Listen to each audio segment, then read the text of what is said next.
करम करम के तुम, करम करम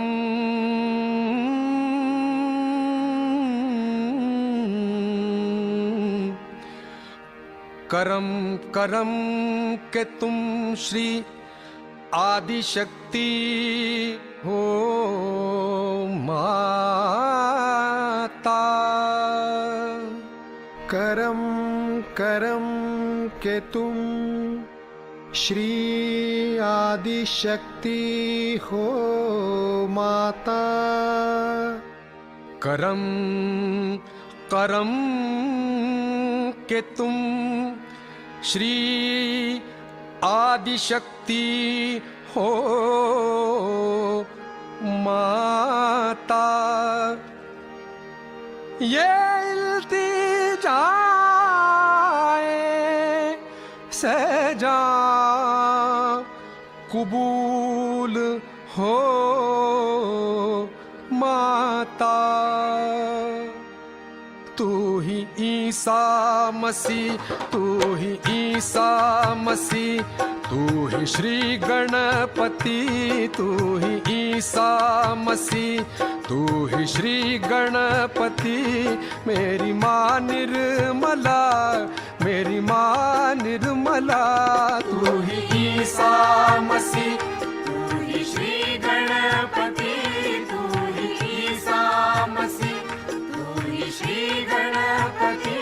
मेरी माँ निर्मला, मेरी माँ निर्मला, तू ही ईसा मसीह। माँ तू ही श्री गणपति, तू ही ईसा मसीह, माँ तू ही श्री गणपति, तू ही ईसा मसीह, माँ तू ही श्री गणपति, तू ही ईसा मसीह, तू ही श्री गणपति, तू ही ईसा मसीह, तू ही श्री गणपति।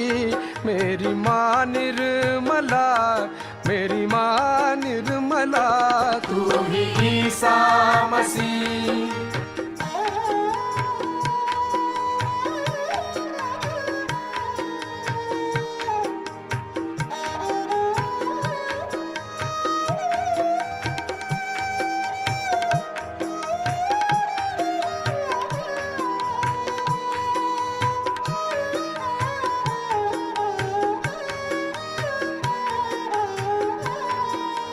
ईसा मसीह के नूरे नजर हो, ईसा मसीह के नूरे नजर हो।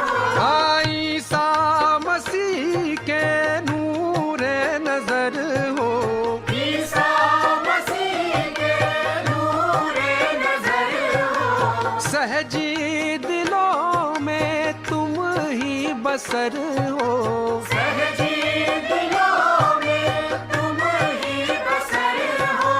मुझ पे इनायत शामो सहर हो। रखना मेरा भरम, कर दो करम, रखना मेरा भरम, कर दो करम। मेरी माँ निर्मला, मेरी माँ निर्मला, रखना मेरा भरम। माँ कर दो करम, रखना मेरा भरम। माँ कर दो करम, रखना मेरा भरम। कर दो करम। मेरी माँ निर्मला, मेरी माँ निर्मला, तू ही ईसा मसीह।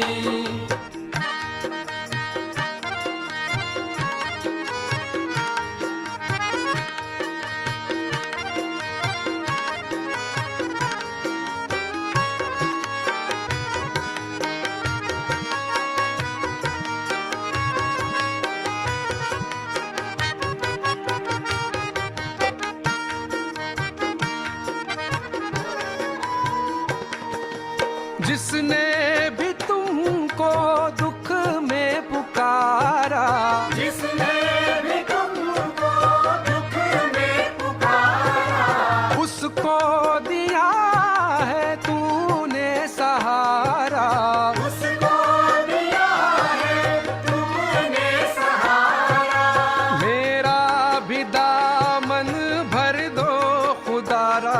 दिए बेकसा तुम हो तुम निर्मदा दिए बेकसा तुम हो माँ निर्मदा मेरी माँ निर्मला मेरी माँ निर्मला दिए बेकसा तुम हो माँ निर्मदा दिए बेकसा तुम हो माँ निर्मदा मेरी माँ निर्मला मेरी माँ निर्मला तू ही ईसा मसीह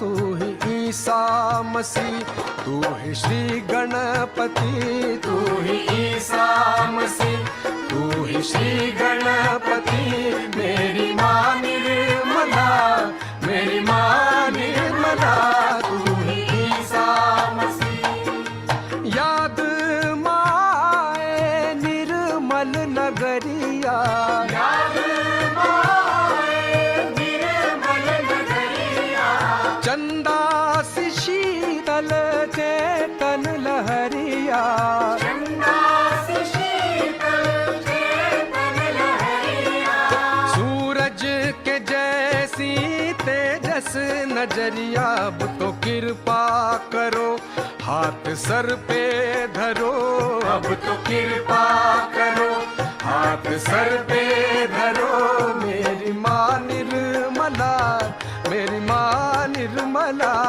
अब तो कृपा करो हाथ सर पे धरो अब तो कृपा करो हाथ सर पे धरो अब तो कृपा करो हाथ सर पे धरो मेरी माँ निर्मला तू ही Isa Masih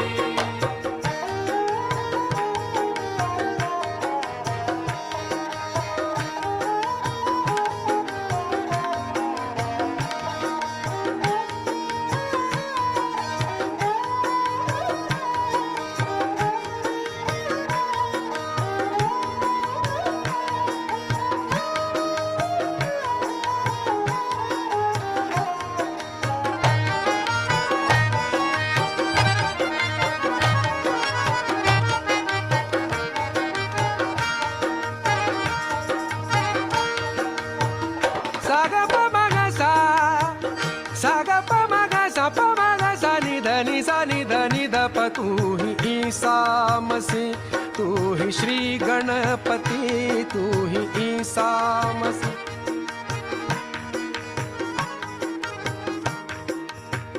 saga pa maga sa तू ही ईसा मसीह तू ही श्री गणपति मेरी माँ निर्मला मेरी माँ निर्मला तू ही ईसा मसीह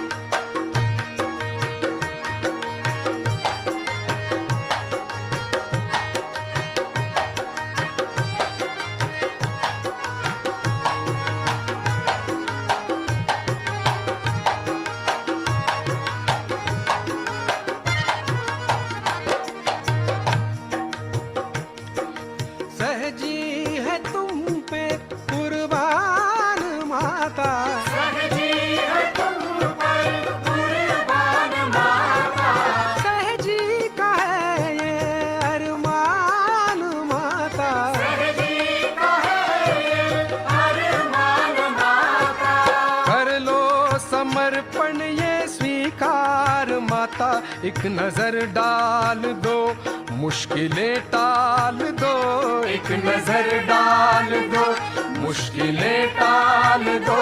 मेरी माँ निर्मला, मेरी माँ निर्मला, एक नजर डाल दो।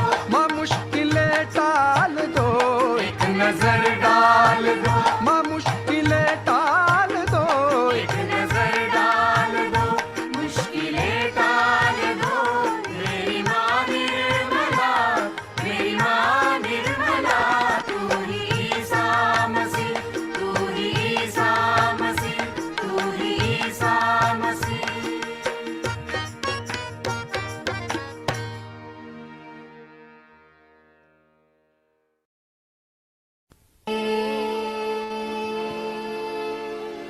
नमोस्तुते श्री निर्मला देवी, नमोस्तुते, नमोस्तुते, नमोस्तुते श्री निर्मला देवी, नमोस्तुते।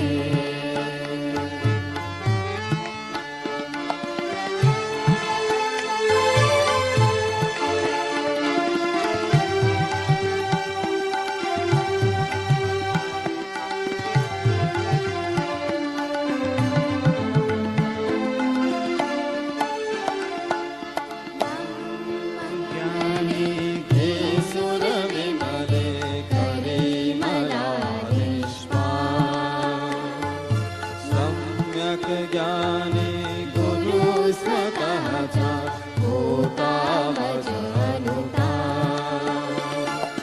निर्भय बन विमजलाई तुका, साक्षी नीच स्वतः च।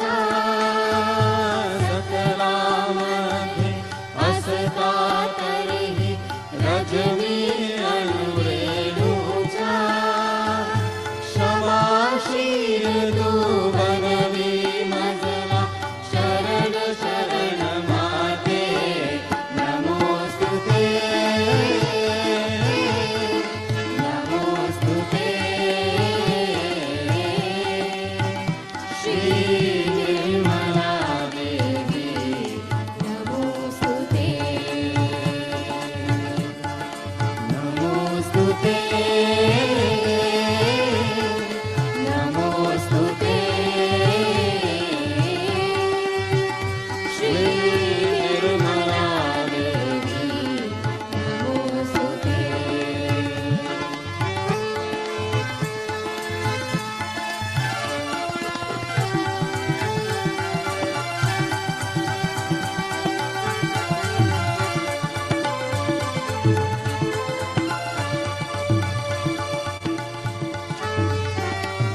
तुझा कृपेने बाला मधुरे ऋतुजाला कोमला। तुझा कृपेने ज्ञानी होली बहुदे दैवी लीला। तुझा कृपेने तृप्त तृप्तमी उदास अंतरयामी। तुझा कृपेचे देत जागृती, दिव्य शक्ती तेरी। सर्वास्याचे देऊनलेनी करी धन्य माते, नमोस्तुते, नमोस्तुते श्री निर्मला देवी, नमोस्तुते।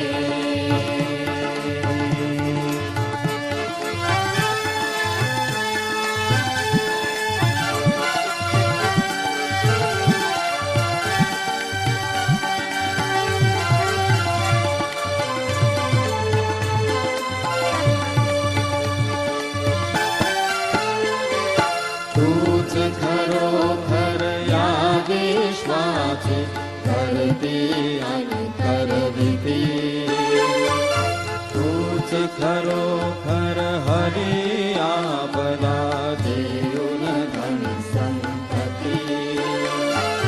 समर्थ तुझी समर्थ करी मज दिव्य त्वाची मूर्ती सर्व मंगला युगंधरा तुझी आदिशक्ती तुझा ठाई मजला भोदेयुन सहज योग माते नमोस्तुते नमोस्तुते श्री निर्मला देवी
सत्यमेव।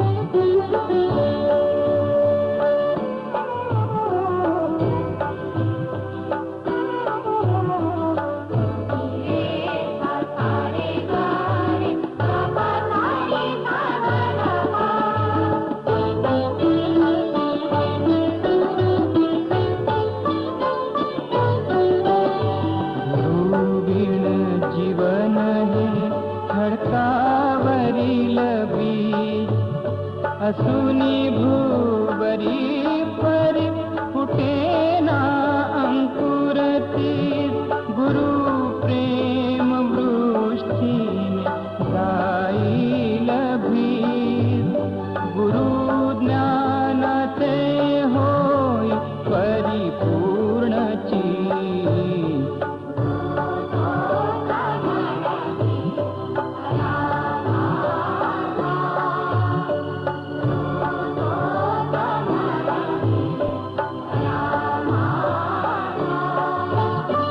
गुरु ज्योत बनवील मम माझा, गुरु तोच म्हणवी खरा माझा, गुरु तोच म्हणवी खरा माझा।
नाही ठेव गुरु तूच विठ्ठल हरी तू महादेव गुरु चरणी पायी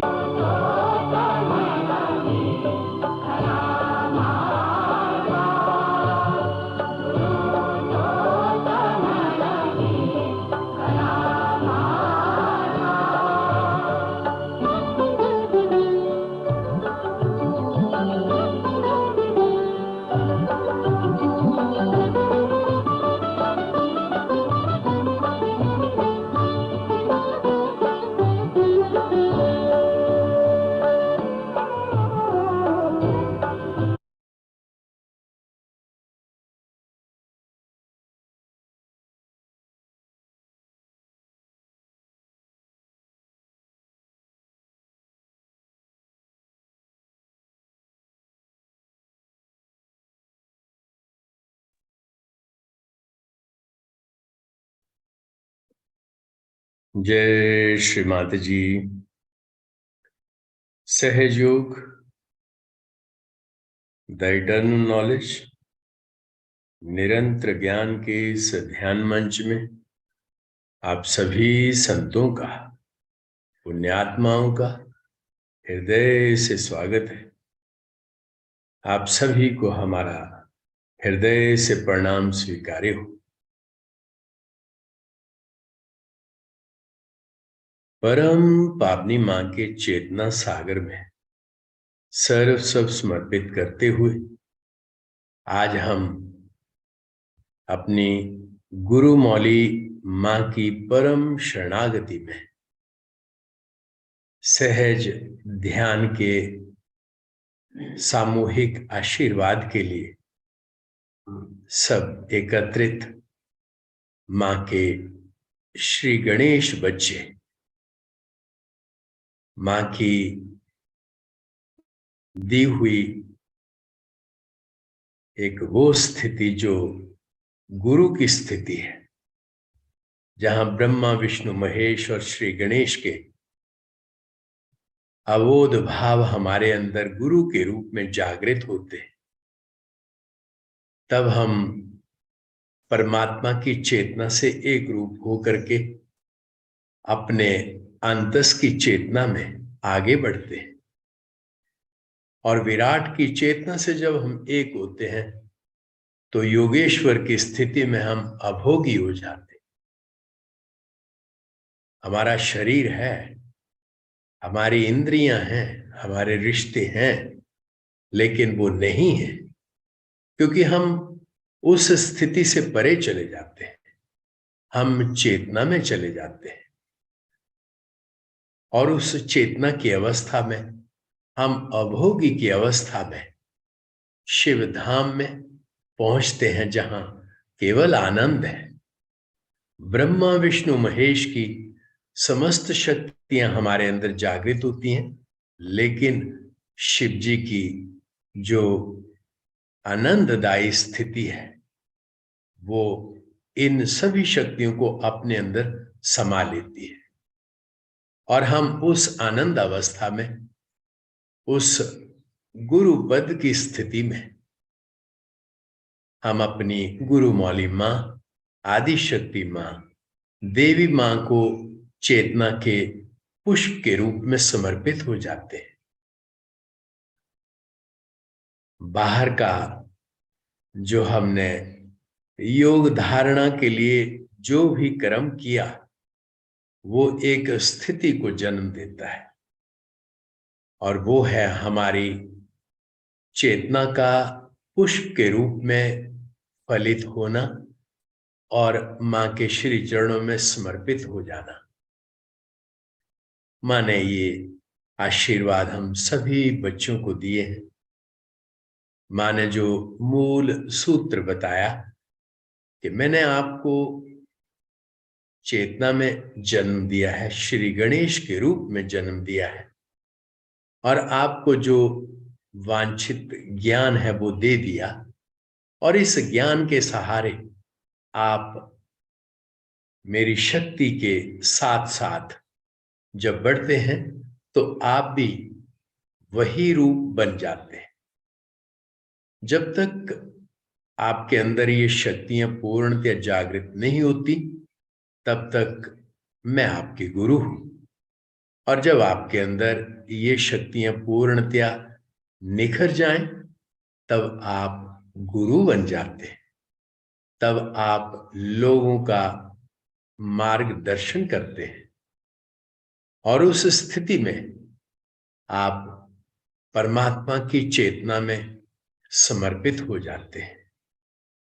ये चेतना में जो समर्पण है, वही मूल भाव है, वही आनंद की स्थिति है, वही हमारी भारतीय संस्कृति का मूल है, वही हमारी परंपरा है, वही हमारी आध्यात्मिक विरासत, वही इस योग भूमि का सत्व रूप, वही हमारा धर्म। और उसी धर्म के आश्रय में हम अपने आत्म स्वरूप में विराजमान। तो आइए अपनी इस चेतना की सत्य स्वरूप आनंददायिनी शक्ति में सहज में ही समर्पित होकर के मां के पावन श्री चरणों का स्मरण करते हुए अपने हृदय में सब कुछ मां के चरणों में छोड़ करके पूर्ण समर्पित भाव में हम उस आनंद की स्थिति का दर्शन लें। तो हम इस समर्पित भाव में पहले अपनी कुंडलनी को बांधेंगे, बंधन लेंगे। उसके बाद 3 महामंत्र, तत्पश्चात श्री गणेश मंत्र। जय श्री माता जी।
त्वमेव साक्षात् श्री महालक्ष्मी महासरस्वती महाकाली त्रिगुणात्मिका कुण्डलिनी सा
श्रीनिर्मला देव्यै नमो नमः।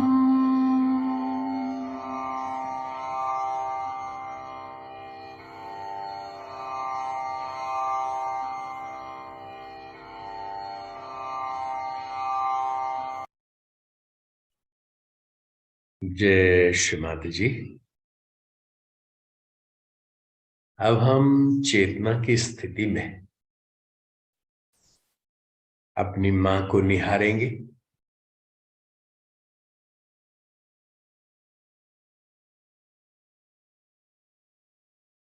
शांत चित्त में मां को देखना हमारे अंदर पूर्ण परिवर्तन लाता है।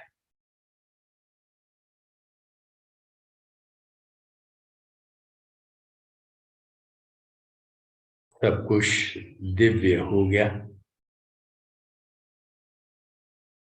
और धीरे धीरे हमारी आंखें बंद हो गई।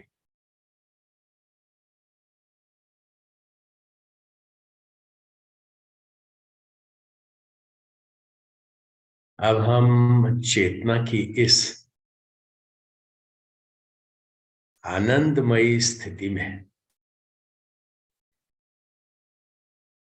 मां का हृदय में आह्वान करेंगे, स्वागत करेंगे। हे परम पावनी मां, हे परम करुणामयी मां, हम बच्चों की हृदय की यही विनम्र प्रार्थना कि आप हमारे हृदय में अपने पावन शुभ श्री चरण कमल पर स्थापित कर हमें अपने अनंत आशीर्वादों से भर दे मां। हमें सत्य स्वरूप आत्मा का पूर्ण दर्शन दे, पूर्ण ज्ञान दे और आपके दिव्य स्वरूप के प्रति हमारी चेतना परम श्रद्धा में सहज समर्पण को पाए और आपकी एकाकारिता के इस आनंद में हम विभोर अनन्य भक्ति के रस से आपकी प्रेम की लीला पूरे ब्रह्मांड में बयान करें। सभी सत्य साधक आपको पहचाने, आपका प्रेम, आपकी शांति, आपका आनंद जन जन के हृदयों को सुरभित करे, आपकी चेतना से प्लावित करे। श्री माता जी ऐसी सब पर कृपा करें मां। श्री मां, हमारा हृदय से बारंबार नमन, कोटि शत नमन मां। क्षमा करें हमें समस्त गलतियों के लिए जो जाने न जाने हम करते हैं मां। श्री माता जी, हमने भी सबको हृदय से माफ किया। श्री माता जी कृपा करके उन्हें भी क्षमा करें जिन्होंने हमें दुख दिया है।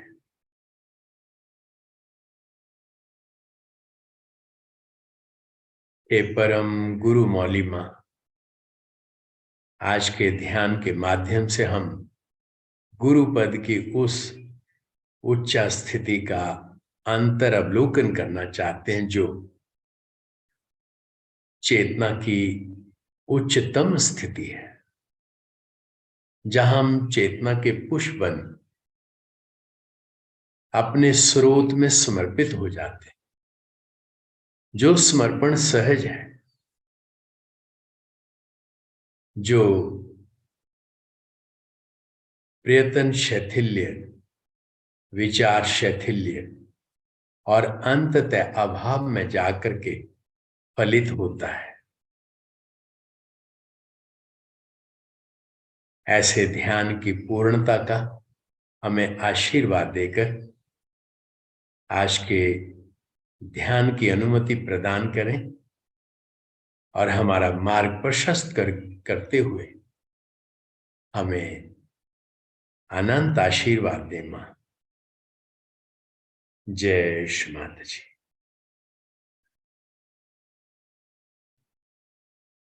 अब हम सब कुछ कुंडली मां, आदि शक्ति मां के चेतन स्वरूप में समर्पित करते हुए मां की शक्तियों के अंग संग अपने चित्त को उस दिव्य चेतना में परिवर्तित होते हुए महसूस करेंगे।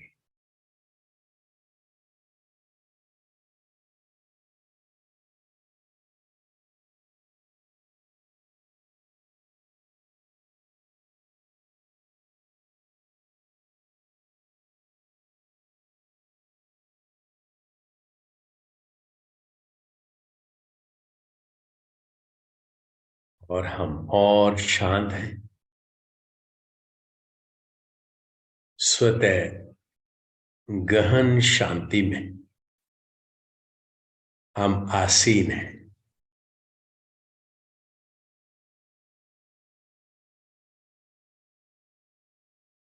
और हमारे विचार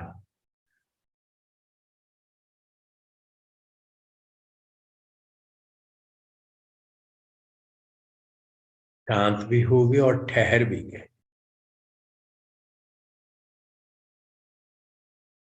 और चेतना रोम रोम से बहने लगी।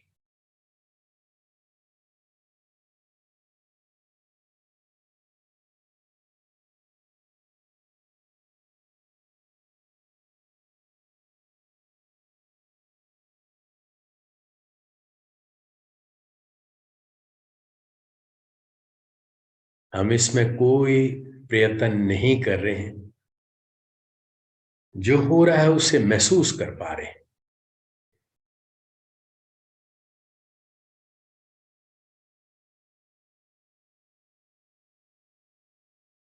और पा रहे हैं कि धीरे धीरे विचार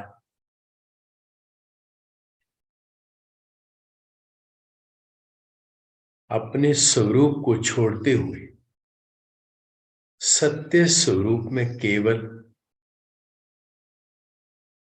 मौन अवस्था में सहज में ही जमते जा रहे हैं।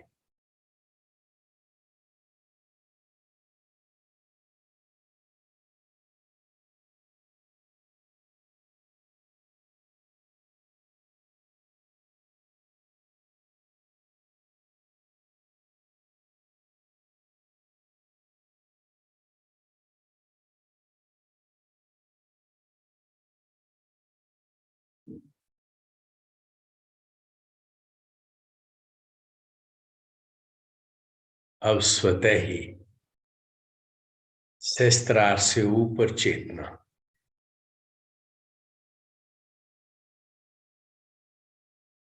शून्य स्वरूप में, अभाव में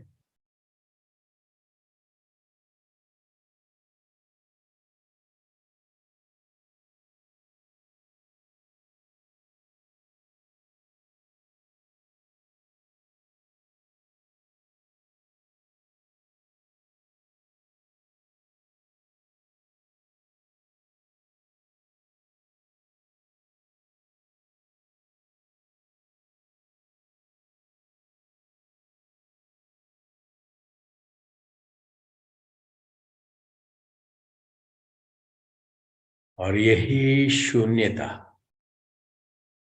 यही अभाव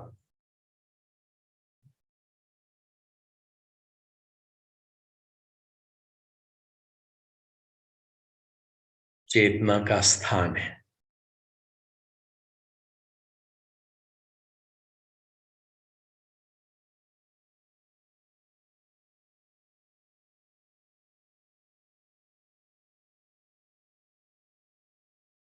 हमारी चेतना और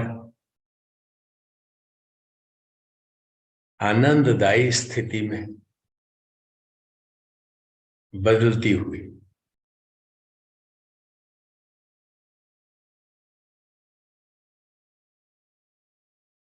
हमारे हाथों की ठंडक और आनंद का भाव प्रकट करती हुई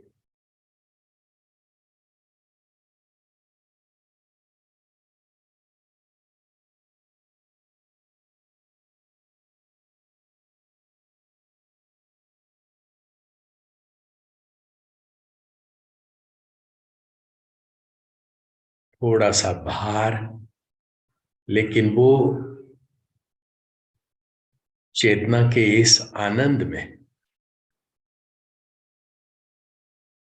महसूस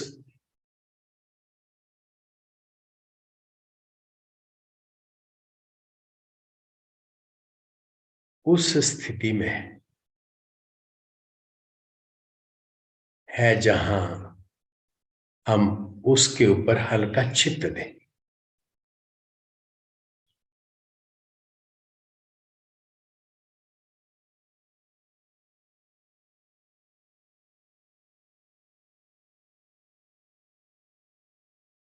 अन्यथा ये स्थिति अपने आप ही परिवर्तन में बड़ी तीव्रता से उस चेतना के आनंद में निखरती जा रही है, जहां केवल और केवल चेतना का आनंद है।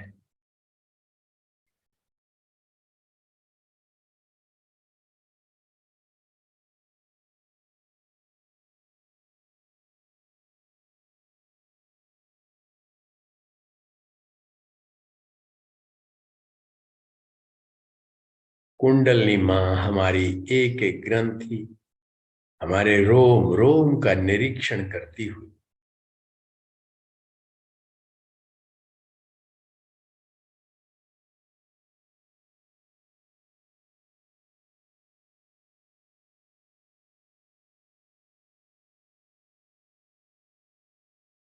और अंदर की शांति और बाहर का प्राकृतिक सौंदर्य एक रूप होता हुआ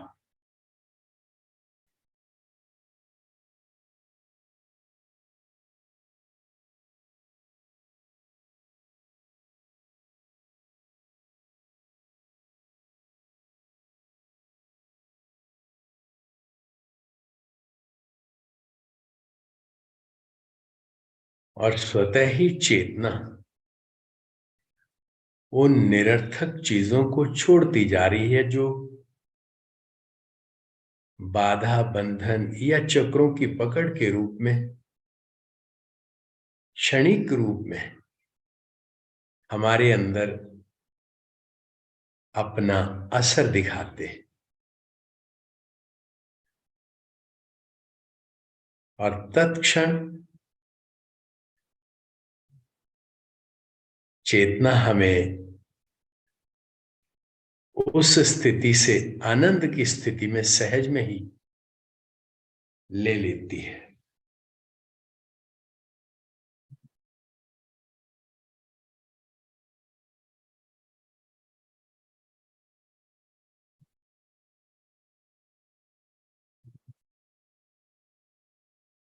सभी चक्रों में एक सूक्ष्म आनंद का बढ़ता हुआ स्वरूप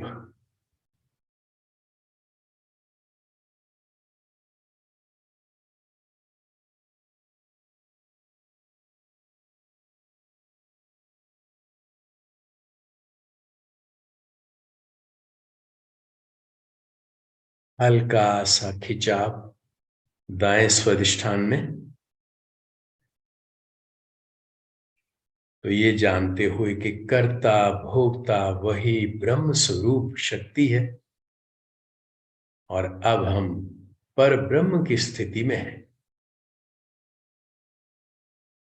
अब हम आंतर योग में हैं।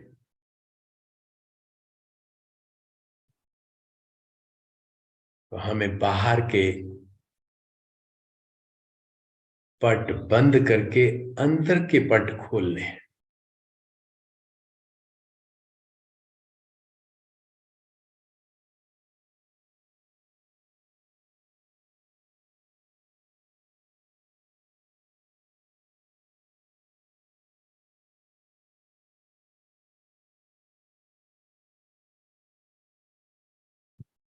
ये एक ऐसी अवस्था है जहां हमें बने ही रहना है।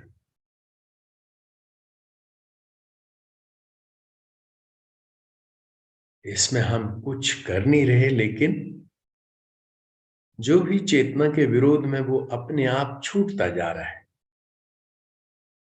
बस हम सजग हैं और चेतना के इस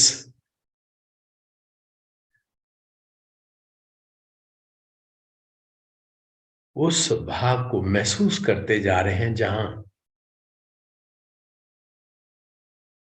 हम चेतना के उच्च स्तर में निरंतर परिवर्तित होते जा रहे हैं।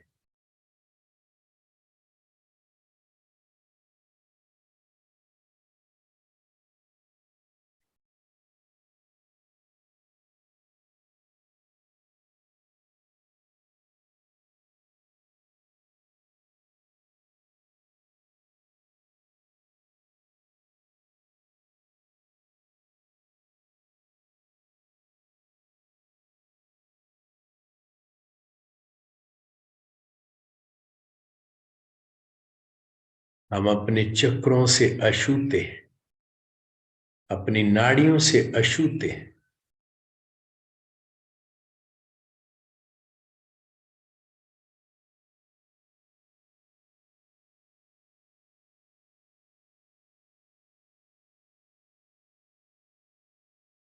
ये अभोक्ता की स्थिति, ये केवल दृष्टा की स्थिति भी अपने आप ही है।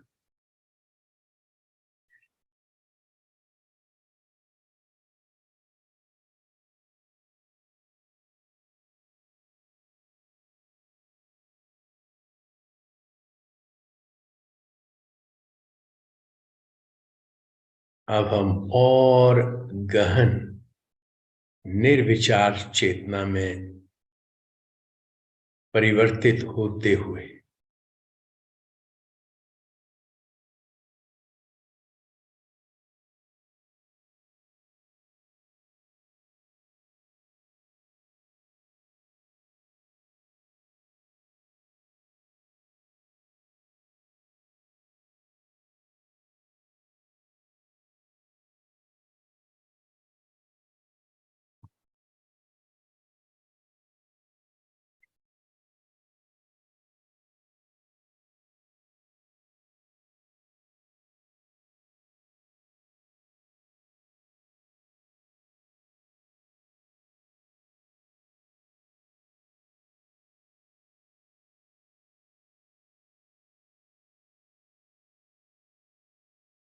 अब चेतना सहस्त्रार से ऊपर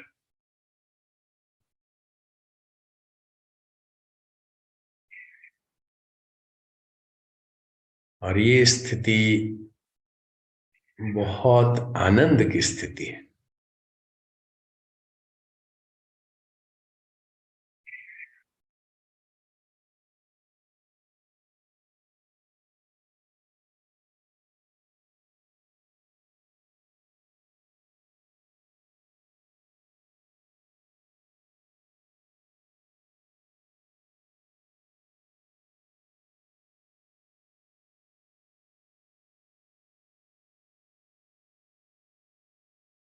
ये स्थिति वो स्थिति है जहां विचार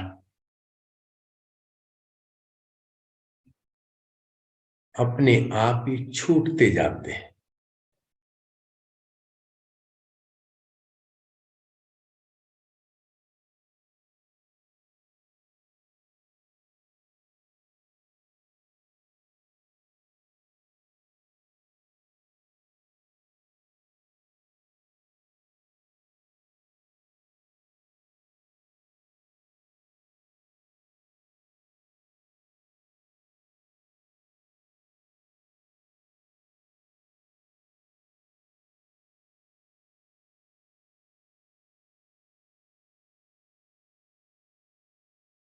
भंवरा जैसे शहद की धुन में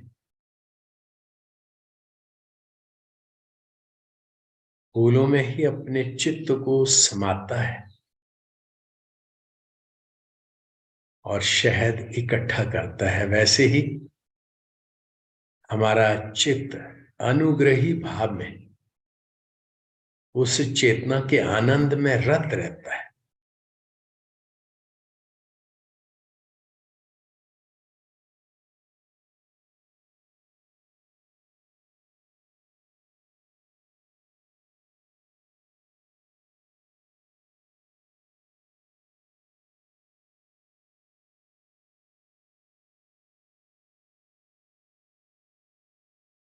यही ध्यान की शुरुआत है, यही ध्यान की अवस्था का पहला चरण है।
इस स्थिति में जमना बहुत जरूरी है,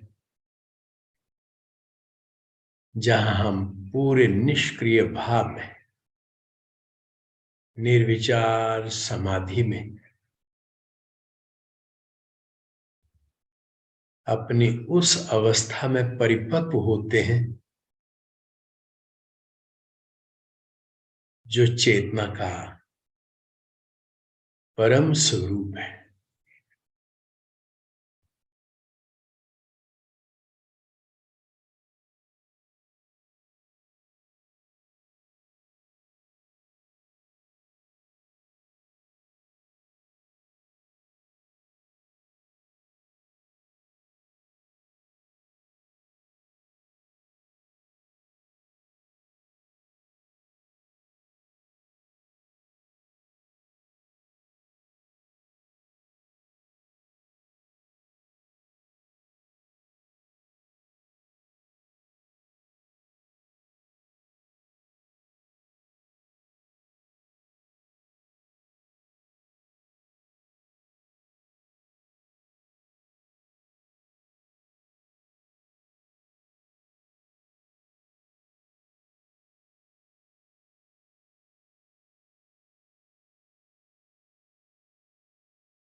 और यही सहज समर्पण है।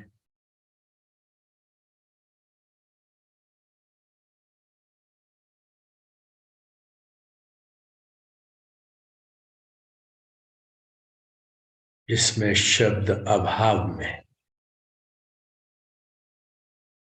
उस चेतना के सहज आनंद में अपने स्वरूप को खो देते हैं।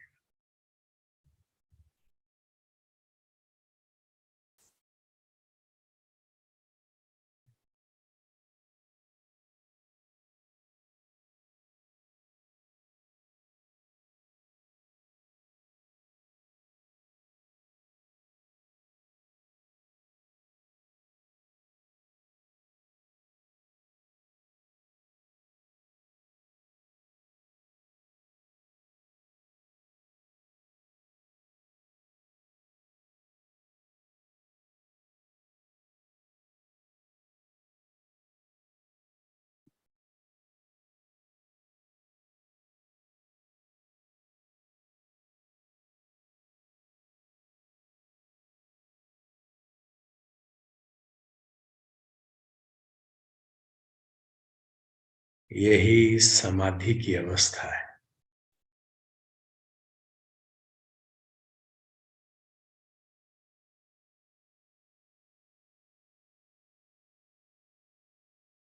आइए इस आनंद की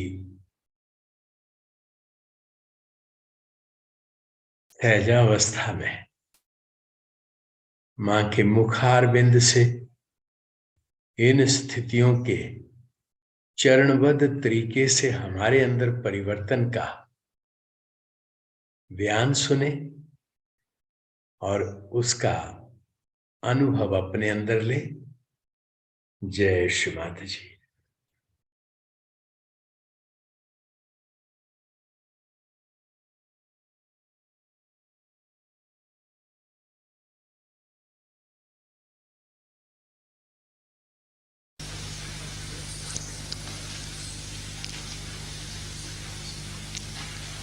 I bow to all the Sahajogis of the world.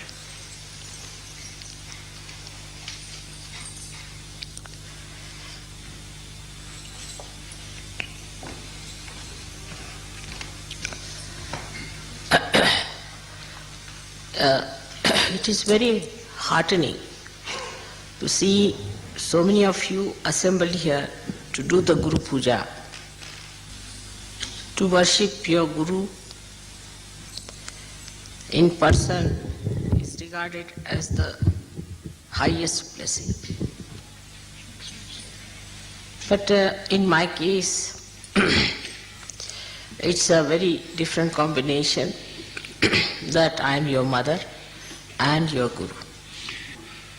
So you can understand how Sri Ganesha worshipped his mother. You all are created in the same image of Sri Ganesha, who worshipped his mother, and then he became the Adi Guru, the first Guru. He is the primordial essence of mastery. Only the mother can make the child a master. And the motherhood in any Guru, whether male or female, can only make the disciple a Guru. So first, you have to become the prophets and develop that motherhood within yourself. Then you can make others also prophets. Now, to become a Guru, what do we have to do after our realization? Guru word means gravity. Gravity means a person who is grave, who is deep, who is magnetic. Now, as you have learnt in SahajaYoga, that realization takes place in complete effortlessness. So normally a Guru tries to make his disciples effortless. It is called as prayatna shaithilya, means relax your efforts. Without doing anything, you got your prayatna shaithilya, otherwise Kundalini would not have risen.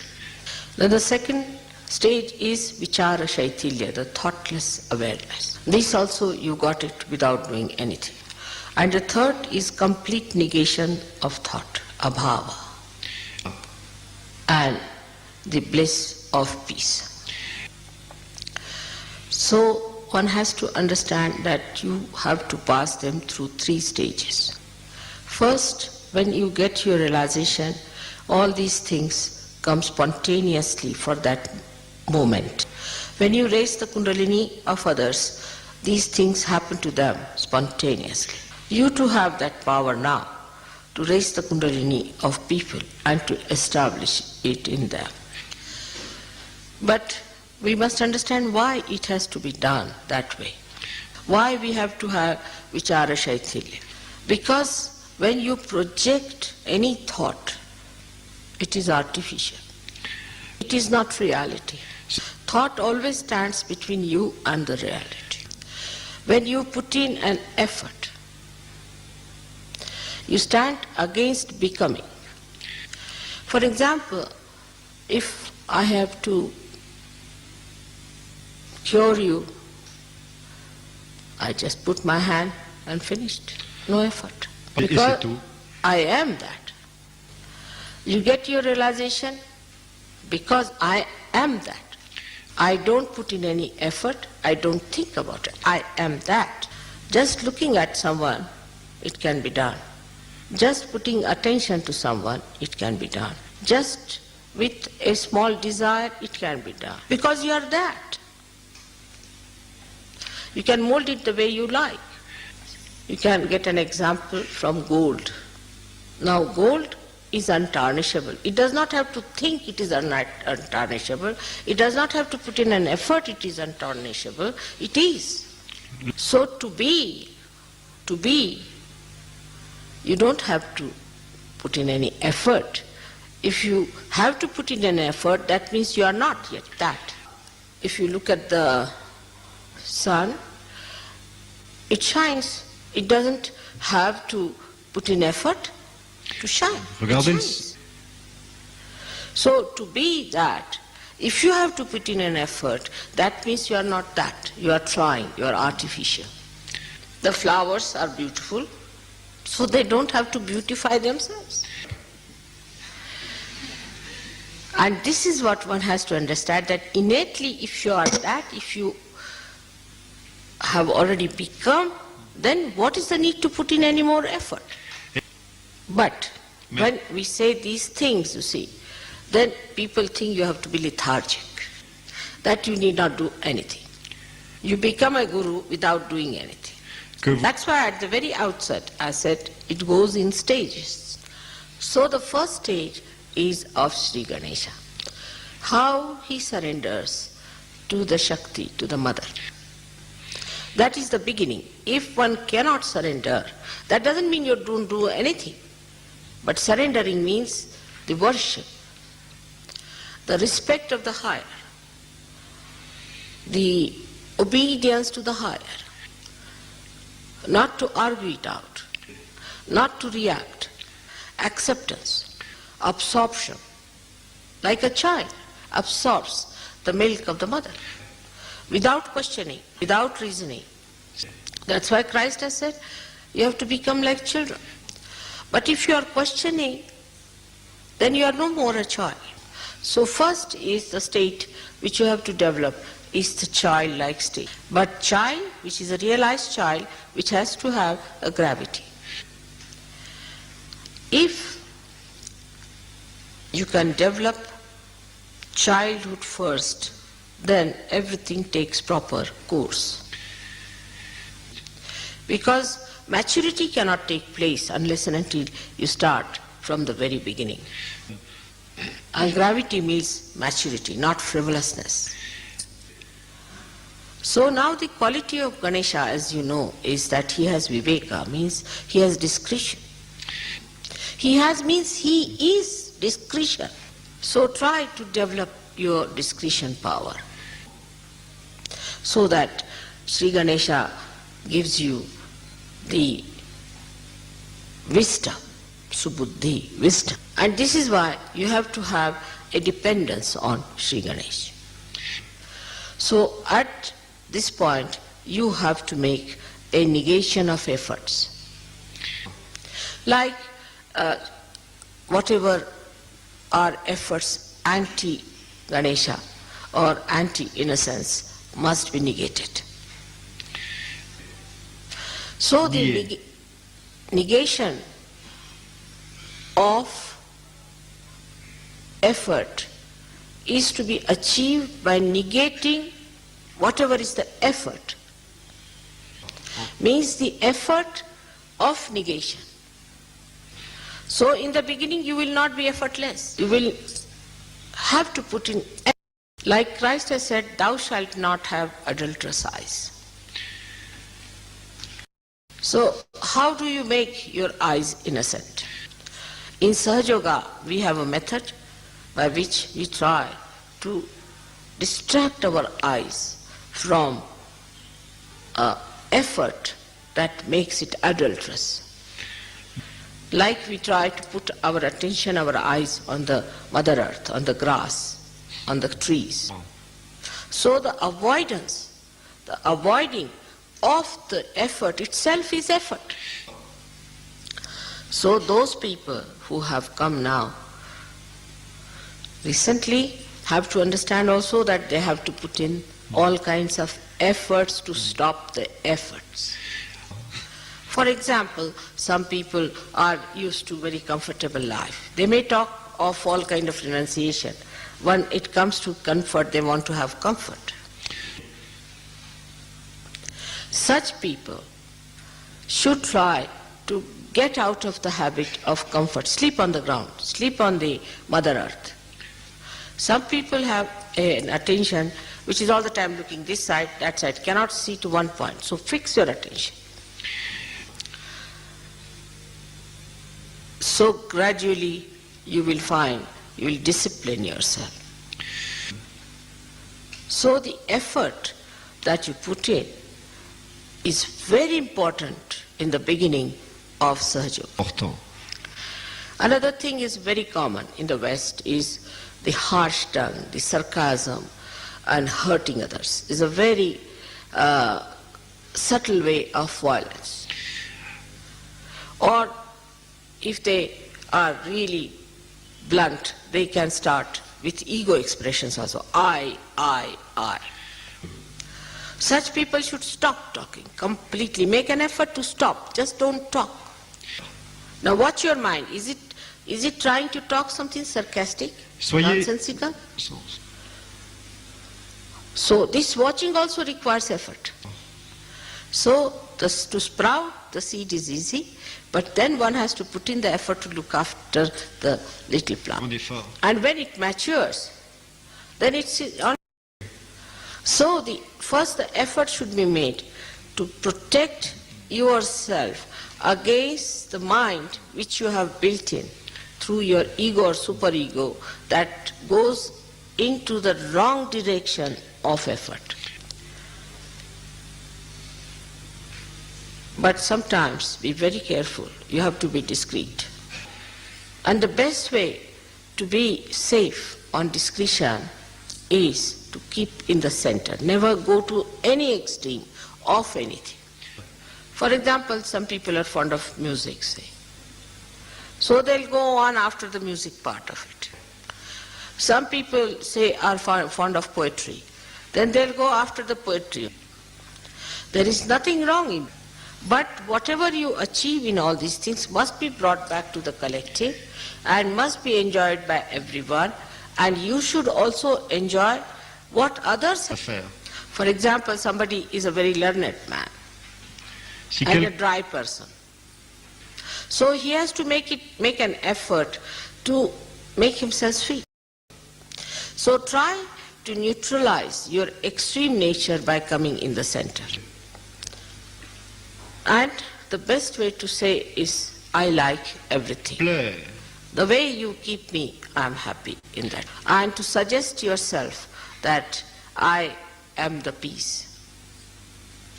Suggest, or to suggest. I am the satisfaction.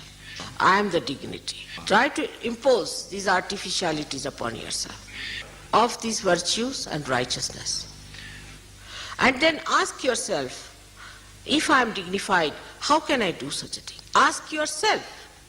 You judge yourself with those. For example, somebody is a miserly person and he says, oh, you must be generous. Then you call him a hypocrite. But supposing the miserly, you see, questions himself, then he is not a hypocrite.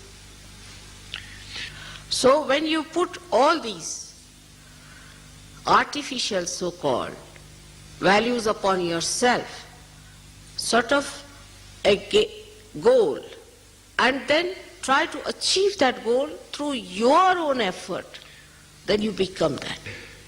So automatically you criticize yourself and you don't criticize others. And you know what's wrong with you. Because what's the use of knowing what's wrong with others? It is like England trying to improve the conditions in India and India trying to improve the conditions in England. But in this also, human brain has an escape. When they want to criticize themselves, they find a pouch called the left Vishuddhi and become settled there. The more cunning you are, the more clever you are, the worse is the left Vishuddhi. Then you put everything there, settle down nicely to stagnate, to get all kinds of filth in it, and to be settled with yourself nicely. It's like any lousy housewife. She takes all the dirt of the house and all that and piles up into a room, locks it up, and thinks, oh, she has been very efficient. You have to face it and you have to correct it and see to it. And that's how you become powerful.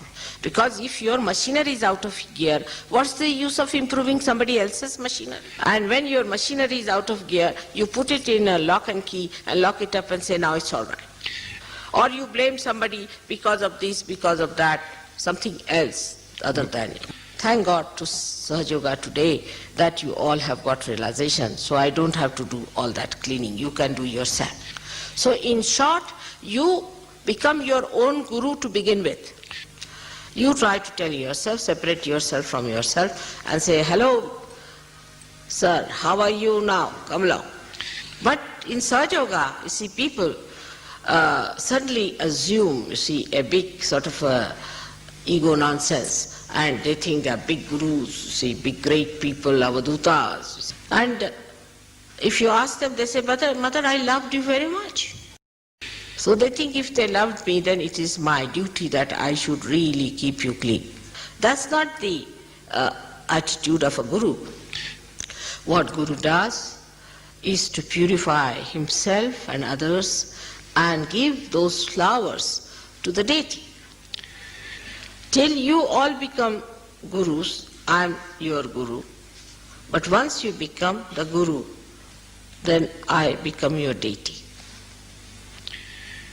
Jusqu'à ce que, Srimataji, please, could you repeat? Till they are not yet gurus, I am their guru. Till they reach that state. Once they become the guru, then I am their deity. Like all the gurus, say, we can say Muhammad Sahib, he talked of Allahu Akbar. He talked of the Holy Ghost. He talked of the resurrection because he was a guru. And whatever he had to say, he said it with full confidence, pointing out towards the point where he looks or where he gets his guidance from. Like Moses. Like Christ also put his two fingers denoting his Father. So, till you become your own guru, you have to put in effort in the beginning. Then gradually you can achieve it effortlessly. Effortlessness is not to be certified, but you can verify it. A person who is discreet, in his presence others become discreet. A person who is honest, others in his presence become honest. It is said in Sanskrit language, Yatha Raja Tatha Praja. As the king is, that's how the subjects are. When you are the guru, you are the example. You have to be the example. Now, I have seen people who are gurus, who call themselves gurus in different varieties and different type of lives, like professors, teachers, you can call them, not spiritual gurus. They too, when they try to follow a mundane type of life, not of something exceptional, then their disciples lose faith in them. Even political leaders, when supposing a political leader is licentious, he has weaknesses, then the people who try to follow him have no respect. So they too have to have a personal character, a personal value system. So what about the spiritual gurus then? They have to be excellent people. There should be no two type of life, one outside, one inside. When the outside and inside becomes one, then it is effortless. And that is what one has to do, the inside and the outside. One has to work it out from inside. For that, you cannot bring the outside inside, but inside has to go outside. So this is the beginning of Antar Yoga, the inner yoga. At the second stage, you have to become thoughtless. This is very important in the West. Because they live in thoughts, they don't have other problems of a gross nature.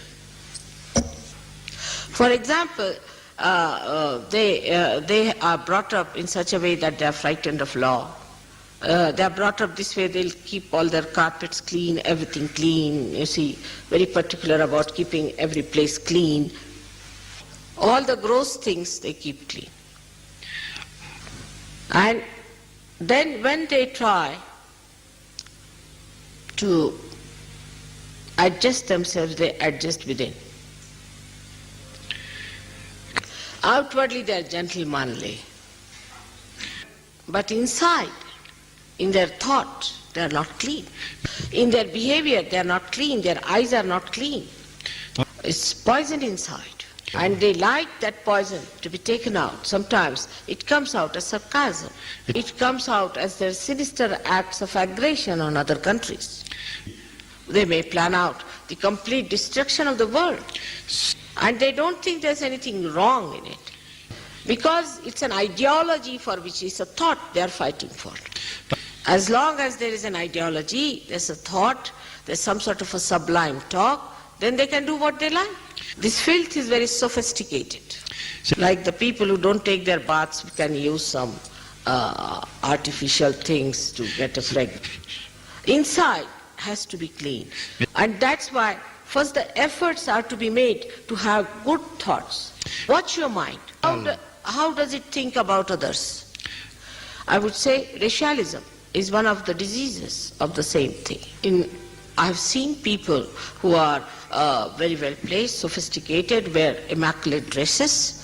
When it comes to a person from a developing country or from, say, another color, complexion, they come out with a remark. Even if they are Sahajogis, I've seen that. I'm saying this for the Sahajogis and not for others. That suddenly that dead stuff which we call as dead becomes alive. So the mind is dirty, full of lust, greed, and anger, jealousy. And that's why we have to be very, very careful. Those people have become sophisticated, their weaknesses have also become sophisticated. And that's why jealousy is a common disease. Like the other day I asked someone why the father is angry with the son and with his own brother. So the answer was because the brother is looking after the son in London. I mean, he should be... Normally any person should be thankful that somebody is looking after my son in my absence. But the fellow is jealous because of possessiveness. And the possessiveness comes out of insecurity. And insecurity comes within us because we make others insecure. There are many reasons for insecurity, but one of them is because we are ugly and we see that ugliness in others. Now this inside filth has to be taken out with greater effort than the outside filth. That inside filth you can watch and see within yourself. Some people try to dominate others, to tell them things, just for the bossiness of it. For the bossiness. Just it. Now watch out. First of all, have you bossed yourself enough? Have you mastered yourself enough? Are you master of your own, or you are still lacking in that? Those who have not mastered themselves want to have others to master them. But the one who is the master of oneself need not master anyone. He becomes the master. He doesn't have to put in any effort, he masters. And there are so many tricks by which he can master. So many things by which he can correct. He may not say, he may not do anything, but just he manages. Everyone learns a lesson without his doing anything about it. But they know that somebody is a master of masters. Maybe such a person will be very unassuming, simple, innocent looking. But that's Mahamaya. That's the illusion. Mais ceci, c'est l'illusion. So the person who is that power doesn't want to show it outside. On the contrary, it shows in such a way that people know it. I mean, the way things happen in life, we start understanding that we don't have to put up any show. Someone knows everything. When we have someone like that, try to follow. So in the third stage, the effort should be to follow your Guru, who is a Sadguru. Now, that one becomes the one, a pattern which you have to follow. But in this also, Sahajogis can be very superficial. One of the Sahajogis used to wear a shawl in a particular way. So I sent him some other Sahajogis that he will try to help them. He can be their Guru. They all started wearing shawl the same way. It's not outside. You have to follow the inside. So when you become the Guru, become the Guru. You become. It's such a short method, just to become. Now if you face yourself, you'll know that there are still some steps you have to cross to become. Even now when I'm lecturing to you, you are thinking of others. Oh, mother is talking about him. Not about yourself. That is how one has to take it inside, the absorption from your Guru, that you have to see yourself. Now, that is very important if we have to become the prophets who will make others prophets. Now the higher stage is that your Guru becomes a deity. When you say Guru Brahma, Guru Vishnu, Guru Devo, Maheshwara, they go up to that point, but nobody says Guru is Devi. You can have a higher stage than Brahma, Vishnu, Mahesha. Because the Guru state is where you have the inner sense of all this Brahma and Mahesha and Vishnus. The power of innocence. But then ultimately they say Guru Sakshat Parabrahma. And Parabrahma is the power of the mother that is flowing through you. So you become the instrument of that Parabrahma. But how? Not only by becoming, but now becoming the reflector of your deity. To develop yourself into the reflector from Guru to that state. At that state you start controlling all the elements. That's why all these incarnations of Adi Guru had control over elements. Brahmadeva is absolutely manifested through them. So out of Ganesha, which is the Adi Guru, he is born, or he is manifested through these three Brahma, Vishnu, Mahesha. And then he comes out as Brahmadeva with 4 heads. 3 of Brahma, Vishnu, Mahesha and the 4th of Sri Ganesha. So Brahmadeva becomes the symbol of Guru. And as you know, Ganesha is Chatwari, is 4 all the time. He becomes these 4. Expression in manifestation. And as you become Brahmadeva at that stage, you control all the elements. So today I have tried to explain to you the different stages of Guru Pada, the state of Guru.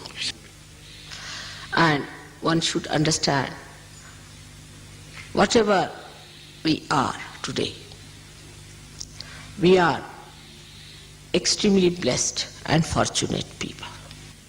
That in this short time you started from a scratch in the mud, and you have become the lotus. The lotus will invite many insects and will convert them into lotuses.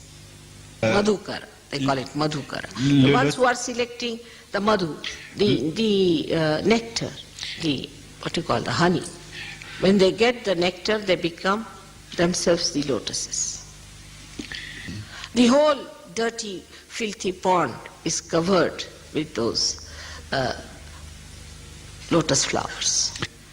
And one lotus, who is the Guru, grows higher and then is given to the goddess on which she resides. She resides in the heart on the platform, beautiful platform that this lotus has created. But to bear her on your heart, you have to have a heart. There are so many qualities of a Guru, which I have told you. All the best qualities, the 12 qualities of all the signs should be completely manifested in a Guru. And the owner of those qualities is Shiva. So that is how the essence of Shiva out of Brahma, Vishnu, Mahesha, the Mahesha's qualities should shine through you. The Vishnu's qualities of dharma, first you have to make an effort to be dharmic, to be balanced. Then you ascend. Then you become one with the Virata. And then you can give dharma to others. So one has to know that stage by stage it happens to you and you do not become a hypocrite. But you become real. And the reality is shown by its own being. That is how you become. So understand the reality within yourself, face it, solve it. But mostly I have seen when I tell anybody, no mother, I am not like that. No mother, I didn't say like that. That is not true. Some such people would like to sit in front or sort of try to show off or anything. But that's not important. What is important? How much you know yourself. It is self-realization. Once you develop that, then you know the others in the real way and not artificially. And then the enjoyment is complete. Like a bee will never go to an artificial flower. But human beings have to become the bee. The Guru does not need to say that he is the Guru. Today I bless you.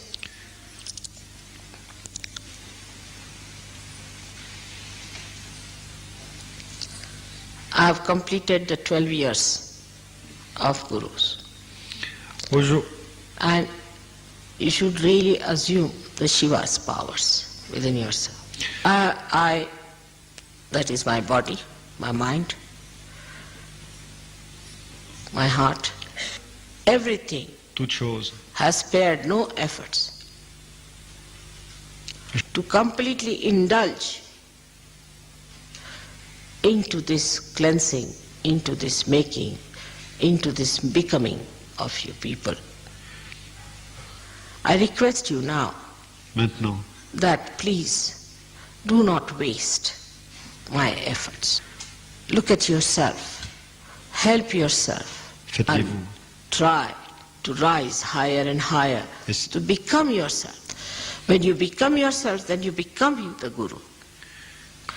And once you become the Guru, you become Brahmadeva, Mahesha and Vishnu. So first you are made in the pattern of Ganesha, then Brahma, Vishnu, Mahesha. But very much depends on your readiness to do it. And most of all, your honesty, sincerity.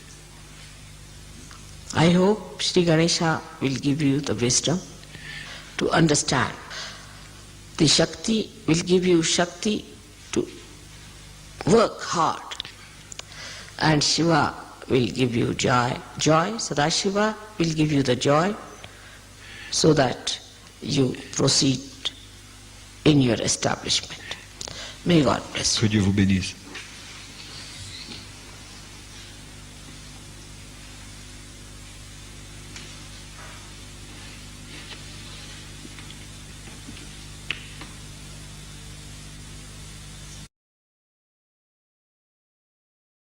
जय श्रीमती जी।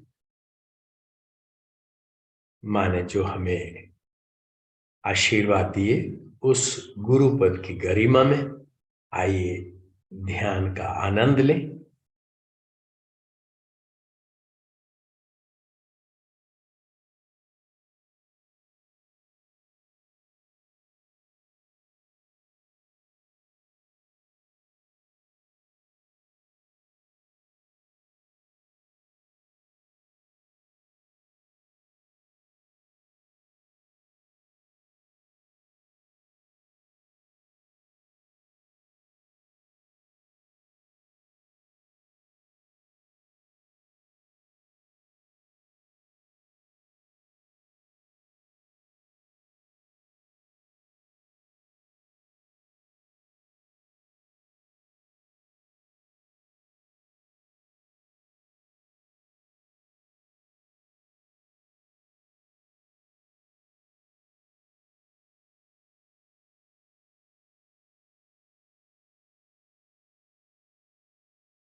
त्वमेव साक्षात्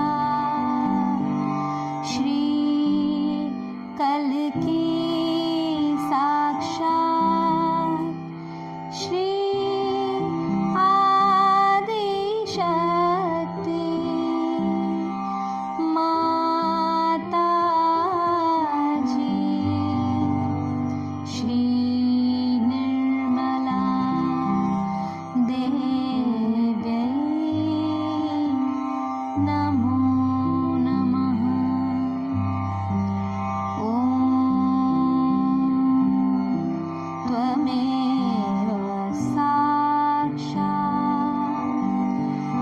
श्री कल्की साक्षात् श्री सहस्रा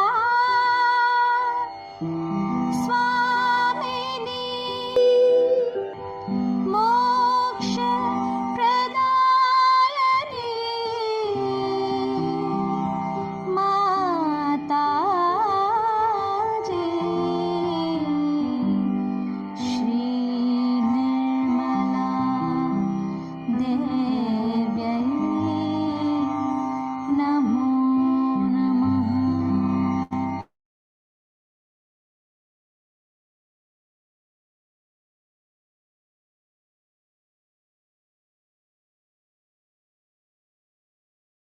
जय श्रीमाता जी।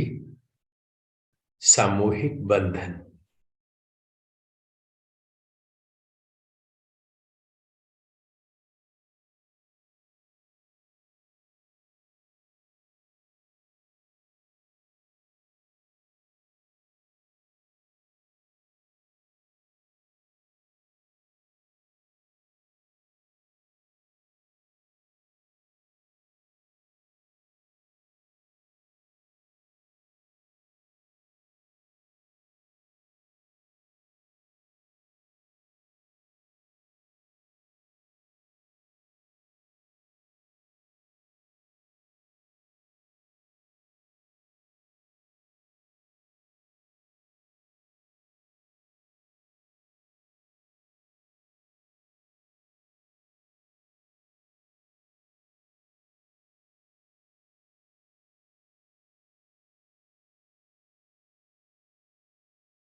जय श्रीमाता जी।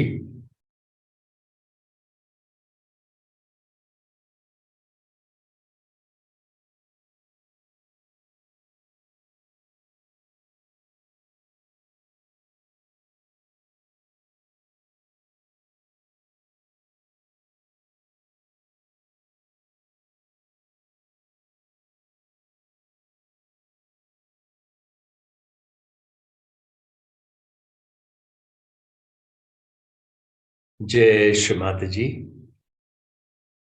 आज का माँ का जो प्रवचन सुना, बहुत ही गहरा प्रवचन है ये। गुरु पूजा 1984, 14th of July, the state of गुरु, और amrita.org पे ये इसका reference, Guru Puja 1984, the state of गुरु, और इसका रेफरेंस नंबर है 1984-0714। ये लिसन स्विट्जरलैंड में माँ का ये गुरु पूजा हुई। श्री माता जी ने जो बातें कही वो बहुत ही महत्वपूर्ण है। श्री माता जी इसमें 3 चीजों के बारे में बताते हैं। पहली चीज है कि ये जो आपको सेल्फ रियलाइजेशन मिली है, ये आपको एफर्टलेस मिली है, और माँ इसके ऊपर जोर देते हैं कि ये जो स्थिति है ये एफर्टलेस है।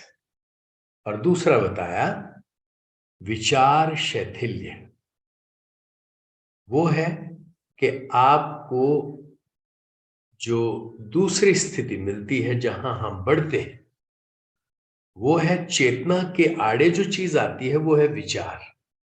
तो मां कह रहे हैं कि उस स्थिति में जब आप अपने अंदर साफ हो जाते हैं तो आपको इस दूसरी स्थिति में अपनी चेतना में आगे बढ़ना होता है, और तब आप अभाव की स्थिति में आते हैं, जो शून्य की स्थिति है। तो श्री माता जी ने कहा कि मैं आपकी गुरु हूं, आपकी मां भी हूं, और आपको मालूम है कि आपको श्री गणेश के स्वरूप में मैंने बनाया है, और आपको ये भी मालूम है कि श्री गणेश को जो ज्ञान दिया वो मां ने दिया है, और इसीलिए वो प्राइमोर्डियल गुरु बन गए। तो मां कह रहे हैं कि ये जो गुरु पद श्री गणेश जी के अंदर आया, वो मां की करुणा का ही भाव है। और मां कह रहे हैं कि ये आपके अंदर जब मदरहुड आएगी, आपके अंदर भी जो करुणा का भाव आएगा सब सत्य साधकों के प्रति, तब आप भी उस स्थिति में आ जाते हैं। मां कह रहे हैं कि इसमें आपको एफर्ट कोई नहीं करना है। ये बहुत ही महत्वपूर्ण बात है, आपको ये अपने आप मिलता है। लेकिन इसमें बहुत ही एक रहस्य है, छुपा हुआ रहस्य ये है कि एफर्ट्स नहीं करने का मतलब क्या।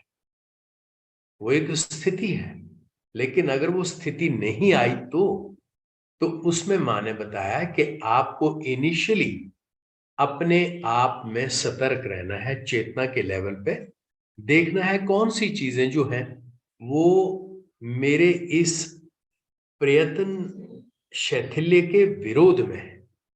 यानी कि हम क्या उस स्थिति में आ गए हैं जहां अपने आप चेतना हमारे अंदर से जागृत हो रही है, और अगर नहीं तो हमें उन चीजों को हटाना है जो हमारे उस स्वभाव के विरोध में है। और उसके लिए मां ने बहुत ही सुंदर उदाहरण दिया कि जैसे जीसस क्राइस्ट ने कहा है, जब आपने परमात्मा को पाना है तो आप बच्चों जैसे हो जाओगे। तो मां ने यही बताया कि क्या हम बच्चे जैसे हो गए, और अगर नहीं तो हमें उन चीजों से अपने चित्त को डेलिबरेटली हटा देना है जो हमारे चेतना के विरोध में है, जो हमारे मूलाधार के विरोध में है, जो हमारी आंखों की पावनता के विरोध में है। तो ये बहुत ही महत्वपूर्ण चीज दूसरा मां ने जो बताया, विचार शैथिल्य, कि जब हम चेतना में बढ़ते हैं तो अहंकार और प्रति अहंकार जो माइंड के दो रूप हैं, ये हमारे आड़े आते हैं। तो ये चीजें हमारे अंदर से हट जानी चाहिए और हम अपनी चेतना में, निर्विचारिता में आगे बढ़ने चाहिए, जहां हम शून्य स्थिति में आ जाते हैं। मां ने कहा ये जो चीजें हैं आपको स्टेज बाय स्टेज पे मिलती है। मां ने कहा जैसे आपको पहले श्री गणेश के रूप में बनाया गया, और श्री गणेश से जब आप गुरु पद की ओर बढ़ते हैं तो ब्रह्मा विष्णु महेश की शक्तियां आपके अंदर, और श्री गणेश की शक्ति जो प्राइमरी शक्ति है, वो चारों मिलकर के हमारे अंदर ये गुरु चेतना को सिंचित करती हैं, नरिश करती हैं। तब हम गुरु पद पे आसीन होकर आगे बढ़ते हैं। और मां ने कहा कि जो ब्रह्मा विष्णु महेश की शक्तियां हमारे अंदर कार्य करने लगती हैं, हमारे अंदर पंच महाभूतों के ऊपर प्रभुत्व आता है। लेकिन जो मेन बात है वो ये है कि हम शिव की 12 जो शक्तियां हैं, उनकी जो मेन स्वरूप की शक्ति है, आनंद की शक्ति, उसमें हम समाहित हो जाते हैं। वो जो शक्ति है हमारे अंदर, वो एक रूपता में हमारे स्वरूप में झलकती है। और मां कह रहे हैं कि वही स्वरूप आपका बनना है, उस शिव स्वरूप में आपको बनना है। तो मां कह रहे हैं कि जब आप उस स्थिति में आ जाते हैं, उस आनंद में आप आ जाते हैं, तो आप एक स्थिति और पाते हैं। वो मां कह रहे हैं तब आप गुरु भी हो जाते हैं और आप उस सत्य स्वरूप में भी रहते हैं। तब आप चेतना के उस शिखर पे पहुंच जाते हैं जहां आपका चेतना का पुष्प पर ब्रह्म गुरु पद की उस स्थिति में फलित होता है, जो पुष्प मां को समर्पित हो जाता है। मां कह रहे हैं गुरु ब्रह्मा, गुरु विष्णु, गुरु महेश्वर, लेकिन उसके बाद क्या है, गुरुर साक्षात पर ब्रह्मा, जो पर ब्रह्म की स्थिति है वो देवी की स्थिति है, जहां पे आपकी चेतना, आपका चेतना का जो पुष्प है वो माँ को समर्पित हो जाता है। तो माँ कह रहे हैं जब तक आप गुरु नहीं बनते तब तक मैं आपकी गुरु हूं, और जब आप गुरु बन जाते हैं तो मैं आपकी देवी हूं। हमें चेतना में माँ के चरणों में समर्पित होना है। इसी भाव से, इस आनंद के भाव से आइए माँ का धन्यवाद करें। हे परमानंद माँ, हे परम करुणामयी माँ, आज के सामूहिक ध्यान के माध्यम से जो आपका हमें आनंद मिला, जो हमारी चेतना का सहज वृक्ष प्लावित हुआ, जो आपकी अमृत वाणी के माध्यम से हमें ज्ञान मिला, सूक्ष्म ज्ञान, ये दिव्य ज्ञान, इसके लिए हमारा हृदय सदा आपके चरणों में समर्पित है। सदैव हम आभारी रहेंगे माँ। हे माँ, हम सदा आपके इस सत्य स्वरूप में पूरी तरह से निखरे, एक बड़ वृक्ष की तरह फलित हूं, और इस वृक्ष की छाया में हम सभी सत्य साधकों को आपकी चेतना से एक रूप करें। तन मन धन से हम सदैव समर्पित रहें। ये हमारा संकल्प आपके आशीर्वाद में पूरी तरह से फलित हो। श्री माता जी, यही हमारी इच्छा है। हे माँ, आज के ध्यान के दौरान जाने अनजाने अगर कोई गलती हुई हो, कृपा कर माँ क्षमा करें। श्री माता जी, हमारा बारंबार बारंबार अनंत कोटि प्रणाम माँ, अनंत कोटि प्रणाम माँ, अनंत कोटि प्रणाम माँ। जय श्री माता जी। अगला ध्यान का सेशन हमारा शनिवार को होगा। जय श्री माता।